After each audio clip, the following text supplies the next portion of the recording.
running. Blue Mountain Peak will not be as tall as the mountain of embarrassment that this JFF brings to itself with just about every move it makes. So they've announced a new coaching staff, and based on the personnel, it should be all the rave. However, interim senior team coach Paul Hall then released a statement where he says the JFF has failed to pay him and or to hold discussions with the senior national program.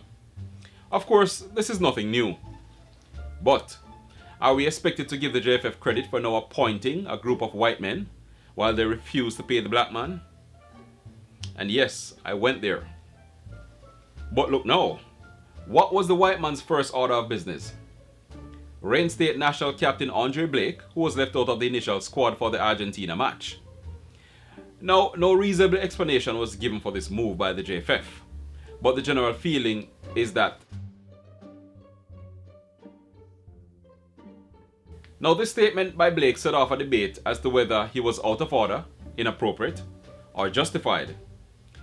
My initial take was, and is, if fish come from water bottom and say shark down there, who am I to argue? As a senior campaigner with the Reggae Boys, 8 years, Blake should know a thing or two, or even three. The public has also seen the ineptitude of the JFF. Just look back at the failed 2022 World Cup campaign. One of my brethren has opined that Blake's statement is just players absolving themselves of responsibility for poor on-field performances. However, if you've never worked with bad or incompetent superiors, then you wouldn't understand, and so it's easy for you to say to the player, shut up and dribble. Another brethren who is of the view that Blake's statement was inappropriate was saying that the player was feeling the heat through his initial non-inclusion in the squad. I ask, what heat? Of course, Blake wants to play in such a big game. But hear this, I've never walked a mile in Blake's shoe with the JFF. I will say this, it's a good thing the JFF now put the man pot on fire, because that is usually the big stick that poor management holds over subordinates' heads.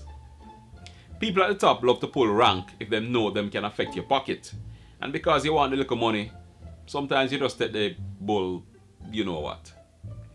I think, however, Blake and the others left out of the squad should be able to buy their own party by now. But this move by the JFF has only once again showed their hand for the incompetents that they are. I don't know if there was a big man discussion between the player and the federation that went south. Who knows? But based on recent evidence, I say, stand for something or fall for nothing. But look at this. The new coach has now further embarrassed the JFF by including the player in the squad for the match. Imagine that. The white man's first move was to reverse his boss's senseless decision. I wonder if Paul Hall could have done that and gotten away with it. And I'm saying I agree.